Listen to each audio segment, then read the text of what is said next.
Hello guys, हाल ही में चीन ने भारत के उत्तर पूर्व राज्य अरुणाचल प्रदेश के 15 क्षेत्रों का नाम परिवर्तित कर दिया है। अब आप पूछेंगे चीन कौन होता है भारत के क्षेत्रों का नाम परिवर्तित करने वाला। जिस तरह से चीन तिब्बत पर अपना अधिकार जमाता है, उसी के तहत चीन है वो अरुणाचल प्रदेश को दक्षिणी तिब्बत का हिस्सा मानता है। इसीलिए वो उस पर अधिकार करना चाहता है और इसी के तहत उसने अरुणाचल प्रदेश के 15 क्षेत्रों के नाम परिवर्तित कर दिए हैं।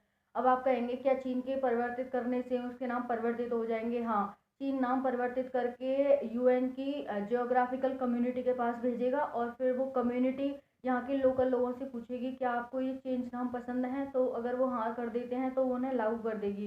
इसी तरह से अंतर्राष्ट्रीय स्तर पर किसी भी क्षेत्र के नाम परिवर्तित होते हैं, ठीक है। अब क्योंकि चीन ने अपने यहाँ पर लैंड बाउंड्री एक्ट पारित किया है, जो कि कल जनवरी 2022 से वो लागू हो जाएगा। इसी के तहत आज ये न्यूज हम पढ़ रहे हैं, ठीक है।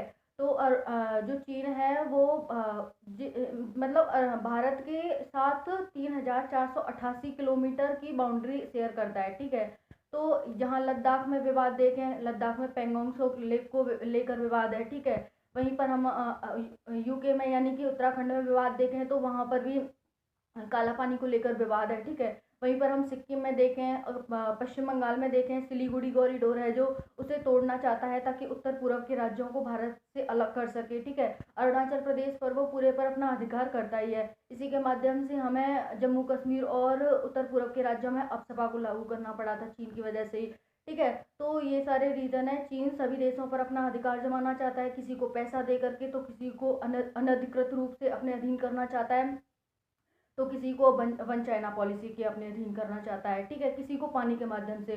अब दूसरी बात है कि चीन है वो 14 देशों के साथ बाउंड्री शेयर करता है, लेकिन इसका विवाद 18 देशों के साथ है। अब आप पूछेंगे ऐसे कैसे, क्योंकि चीन है साउथ चाइना सी में सी के जो आसपास देश हैं, ठीक है, 14 देशों के साथ तो इसके विवाद हैं ही, कोई इससे खुश नहीं है। लेकिन साउथ चाइना सी में ब्रूनेई, फिलीपींस, कंबोडिया, ये सारे देश हैं, इनके साथ भी विवाद रहता है पानी को लेकर के। ये पानी को जहाँ जितने में साउथ चाइना सी है उतने को अपने नहीं मानता है। अब साउथ चाइना सी क्या है, चाइना के नीचे जो सी है ना उसे साउथ चाइना सी कहा गया है।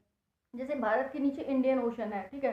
तो इसीलिए ये पहला महासागर है जो इंडियन ओशन है, जिसका किसी देश के नाम पर महासागर का नाम पड़ा है, ठीक है, इंडियन ओशन का।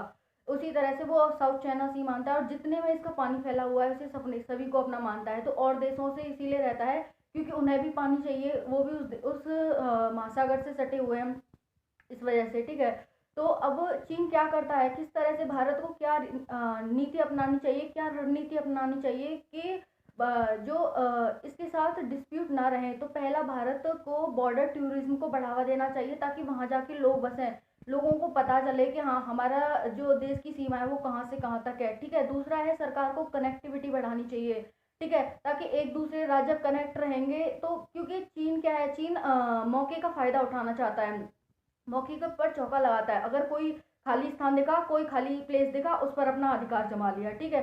तो ऐसी नीति है चीन की। इसीलिए भारत को क्या करना चाहिए, बॉर्डर टूरिज्म को बढ़ावा देना चाहिए, लोग वहां तक जाएं, वहां देखें, ठीक है। दूसरा है कनेक्टिविटी बनानी चाहिए। तीसरा है अपने लोगों को वहां बॉर्डर पर जाकर बसाना चाहिए, ठीक है। अगर उसे जमीन खाली दिखेगी नहीं तो वो क्यों अपना अधिकार करेगा। तो ये सब करना चाहिए, डेवलपमेंट करना चाहिए बॉर्डर पर, इस वजह से, ठीक है। Thank you.